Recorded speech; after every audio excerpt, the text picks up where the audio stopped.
Hello friends and welcome to the channel. जैसे आपको पता है कि हम ऑसिलेशंस पे डिस्कस कर रहे हैं और ऑसिलेशंस में हमने कल सिंपल पेंडुलम के बारे में पढ़ा था। सिंपल पेंडुलम एक सबसे इंपॉर्टेंट एक्सप्रेशंस में से एक है जिसे आप बार बार पढ़ेंगे। चैनल को शेयर कीजिए, लाइक कीजिए, सब्सक्राइब कीजिए। और हम आज एक मैथमेटिकल टर्म की तरफ आ रहे हैं that is considered to be composition of two SHM having same period and along same path. यानी हम अब हमें क्या करना है, जैसे हमने एसएचएम यानी सिंपल हार्मोनिक मोशन का एक इक्वेशन लिखा that x is equals to a sine omega t plus हम लिख सकते हैं फाई। तो इसमें क्या हो जाएगा, इसमें x is considered to be the displacement, a is considered to be amplitude, sine is function, omega t and phi it is considered to be phase. अब मैं क्या करता हूं, मैं दो इक्वेशंस कंसीडर करता हूं, यानी x1 कंसीडर a1 एंड इसे कंसीडर करेंगे हम फाई वन। यानी क्या हो गया, x1 is equals to a1 sine omega t plus phi one, और सेकंड टर्म हम लिखेंगे where x is equals to a sine omega t plus phi, और इसको सफिक्स देंगे हम टू, और इसे भी लिख लिया हमने क्या, फाई टू। अब आप देख सकते हैं हमारे पास दो एसएचएम हैं जिनकी क्या क्या डिफरेंट है, they have different amplitude and different phase also, different phase different amplitude.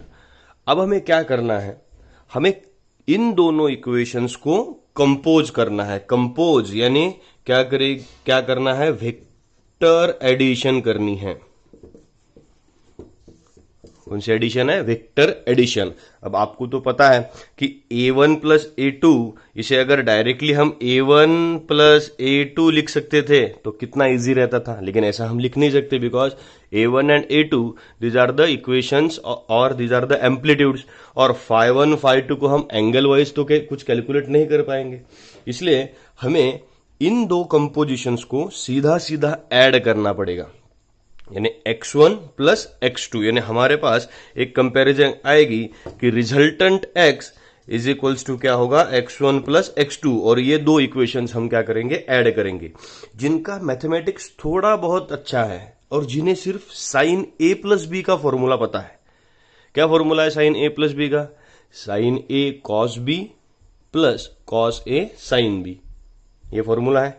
बस ये फॉर्मूला जिन्हें पता है वो इसको इजीली कंपोज कर सकते हैं, इजी कंपोजिशन है, बाकी उसे कुछ नहीं करना है, इसमें फिजिक्स जरा भी नहीं है, that is completely mathematical term. हम क्या करने वाले हैं, इन दो इक्वेशंस को ऐड करेंगे as x is equals to x1 plus x2 and x is equals to x1 plus x2 पे इन दो इक्वेशंस को हम क्या करेंगे, अब ऐड करेंगे। हम रिजल्टेंट डिस्प्लेसमेंट के बारे में डिस्कस करेंगे। अब हमें निकालना है रिजल्टेंट डिस्प्लेसमेंट का इक्वेशन।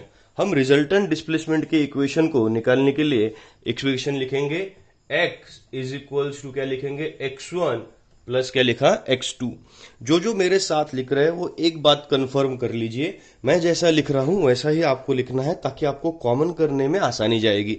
तो हम इक्वेशन लिखेंगे x is equals to x1 की हमें क्या लिखनी पड़ेगी, वैल्यू यहां पे लिखनी पड़ेगी, तो हम x1 की वैल्यू लिखेंगे, क्या लिखेंगे, a1 sine omega t plus phi one plus, अब कौन सी वैल्यू लिखेंगे, x2 की, ये वैल्यू रहेगी a2 sign omega t plus क्या लिखेंगे, हम फाई टू लिखेंगे।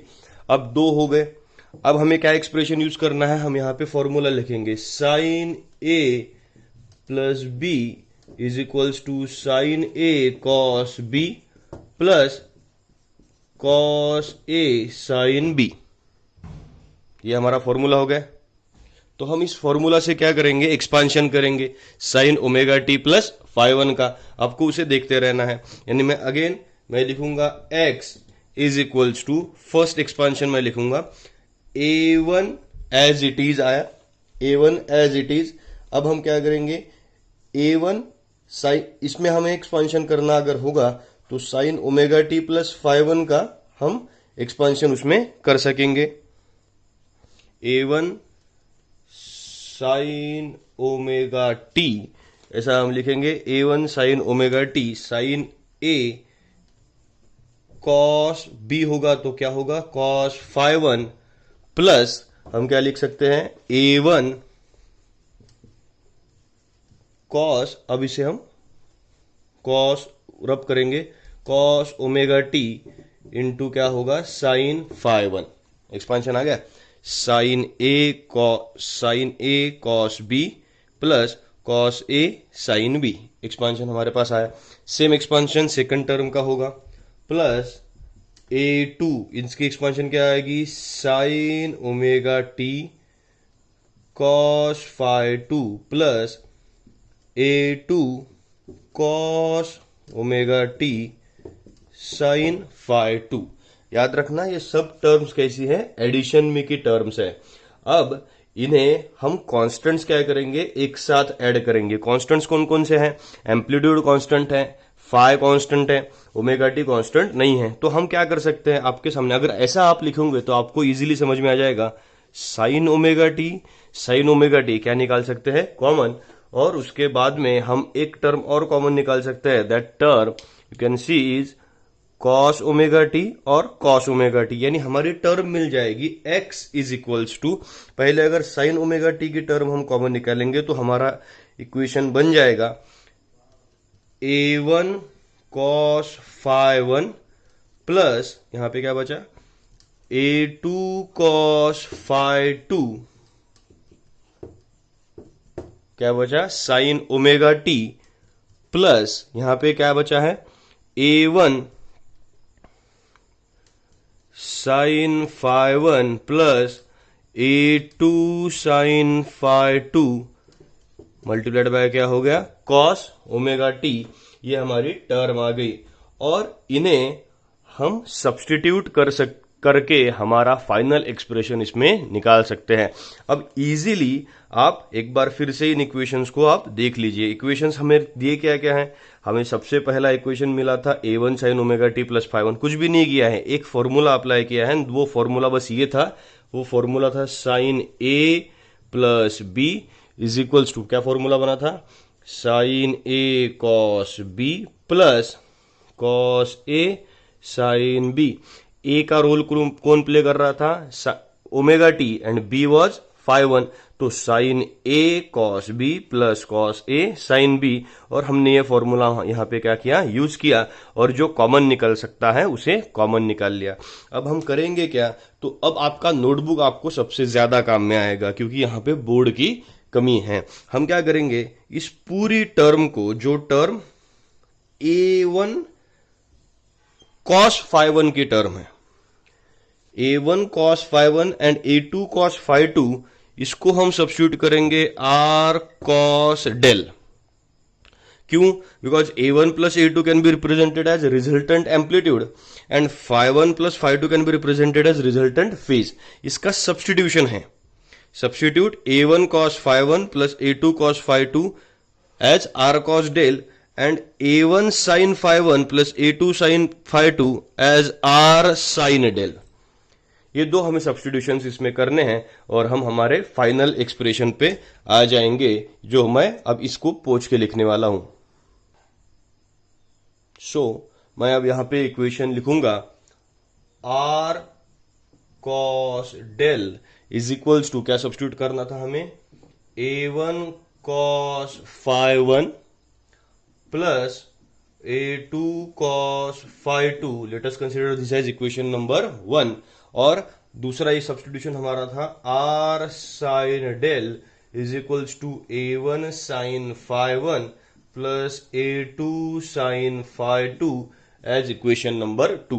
इसे ध्यान में रखना, ये दोनों इक्वेशंस हमें क्या करने हैं, यूज करने हैं। अब हम इसे सब्स्टिट्यूट अगर करेंगे तो हमारा पिछला इक्वेशन क्या बन जाएगा, x, therefore equation implies x is equals to, हमने अगर ये सब्स्टिट्यूट कर दिया तो हमारा सब्स्टिट्यूशन का इक्वेशन बनता था x इज इक्वल्स टू, हमारे पास बना था R cos del into sine omega t, plus बाद में हमने लिखा था साइन का फंक्शन, वो फंक्शन था R sin del into cos omega t. इसे अगर हम प्रॉपरली रीअरेंज करेंगे तो क्या हो जाएगा? रीअरेंजमेंट में हम क्या कॉमन निकाल सकते हैं? We can take out common as R, और आर अगर हमने कॉमन ले लिया तो इक्वेशन हमारा अंदर बनता क्या है? तो sine omega t cos del plus क्या हो जाएगा? हमने इसे लिखा cos omega t sine del. आपको समझ में आ जाए इसलिए मैंने बस क्या किया है, इसे रीअरेंज किया है। कौन से टर्म का एक्सपांशन है? एक्सपांशन कौन से इक्वेशन का है? Sine A cos B plus cos A sine B, यानी साइन ए प्लस बी। इसलिए हम फाइनल एक्सप्रेशन लिख सकते हैं x is equals to R sine A plus B, यानी क्या होगा? ओमेगा टी प्लस डेल, जहां पे ये हमारा हो गया equation which is resultant of two SHMs। यहां पे आर हम लिख सकते हैं R, it is resultant amplitude, and del can be represented as resultant phase. R क्या हो गई हमारे पास? Resultant amplitude, and del it is resultant phase. Del हम इक्वेशन 1 और 2 को क्या करेंगे? डिवाइड करेंगे, और हम रिजल्टेंट फेज की हम वैल्यू निकालेंगे। ये हमारा इसके बाद की टर्म है। बस इनिशियल स्ट्रक्चर्स पे तो हमें x is equals to R sine omega t plus del निकालना था। अब हमारे आर की रिजल्टेंट एम्पलीट्यूड की वैल्यू कैसी आ सकती है? जैसे हमने पैरेललोग्राम लॉ अप्लाई करके रिजल्टेंट एम्पलीट्यूड निकालने की कोशिश की है, that is P square plus Q square plus twice P Q cos theta है। ये हमारी वैल्यू आ सकती है। अब कॉस थीटा यानी क्या हो जाएगा? फाई 1 प्लस फाई 2 इनका डिफरेंस हो जाएगा। सो हमारा इक्वेशन क्या आ सकता है? P यानी क्या हो गया? A1, तो under root A1 plus A1 square plus A2 square plus twice A1 A2 into cos phi 1 minus phi 2। This will be the resultant amplitude, और फेज को हम डेल के फॉर्मेट में निकाल सकेंगे। तो आप सबसे पहले रिजल्टेंट एम्पलीट्यूड के बारे में हम सोचने के बजाय हम सबसे पहले किसके बारे में सोचेंगे? इक्वेशन हम सबसे पहले निकालेंगे रिजल्टेंट एम्पलीट्यूड। ये आपको समझ में आ रहा है? यानी क्या किया?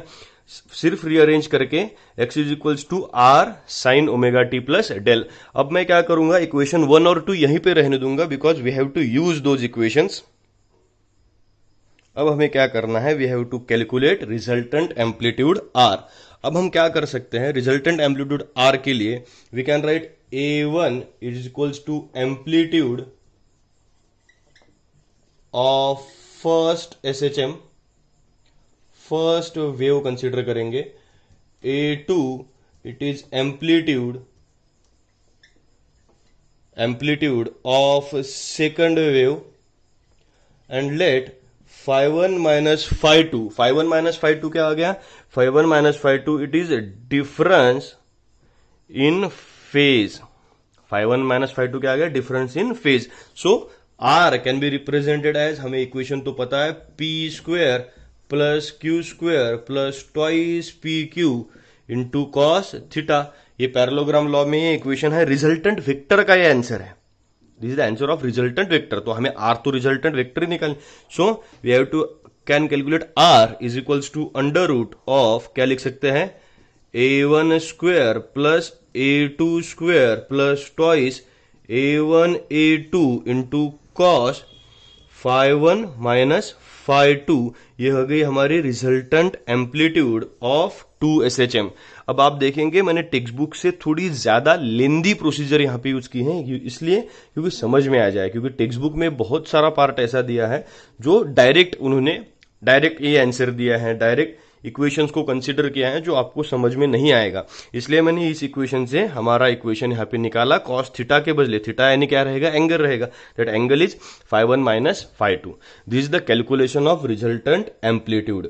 अब हमें रिजल्टेंट एम्पलीट्यूड के बजाय कैलकुलेशन करना है कैलकुलेशन ऑफ रिजल्टेंट फेज, और वो फेज है हमारी डेल। अब रिजल्टेंट फेज को अगर हमें निकालना है तो we can calculate it as divide equation 2 by equation 1।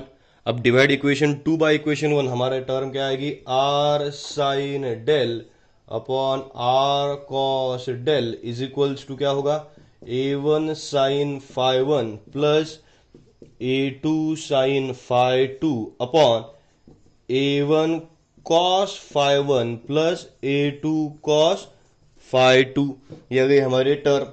अब हमें क्या करना है, हमें कुछ भी नहीं करना है, आर आर क्या हो जाएंगे, cancel, and sine del upon cos del कौन सी टर्म आ जाएगी, tan del.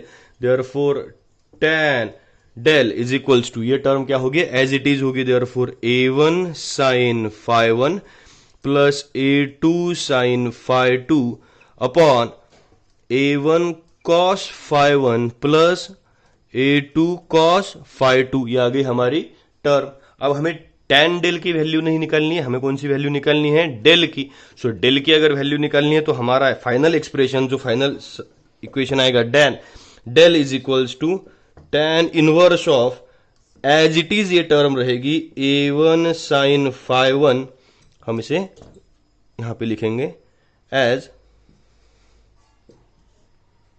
Del is equals to tan inverse of, क्या आएगा, a1 sin phi 1 plus a2 sin phi 2 upon, ये टर्म ऐसी कैसी है, a1 cos phi 1 plus a2 cos phi 2, this will be the resultant phase. अब आप बोलेंगे कि ये फॉर्मूला याद कैसे होगा, रट कैसे लेंगे इसको, हम याद कैसे रखेंगे, तो इसको याद नहीं रखना है। This is the equation which is derived equation, इसे हम डिराइव करते हैं, और डिराइव करने के लिए हमने रिजल्टेंट एम्पलीट्यूड निकाली है। और पूरे एक्सप्रेशन में आप अगर देखेंगे, पूरे मैथमेटिकल टर्म में अगर आप देखेंगे, तो एक ही फॉर्मूला हमने यूज किया है, that formula was sine A plus B, sine A cos B and cos A sine B. तो इसे आप एक बार लिख के देखिए, कुछ डाउट हो तो मुझे पूछिए, मुझे नहीं लगता कोई डाउट होगा, because we are only doing some simple mathematical tricks here. बाकी इसमें ज़्यादा कुछ एक्सप्लेनेशन के लिए है नहीं, इस पर हम बाद में भी डिस्कस कर सकते हैं। कुछ डाउट रहा तो आप कमेंट सेक्शन में मुझे लिखिए, I will solve that doubt. खुद पढ़िए, दूसरों को सबको पढ़ाइए, चैनल को लाइक कीजिए, शेयर कीजिए, सब्सक्राइब कीजिए और पढ़ते रहिए। Thank you.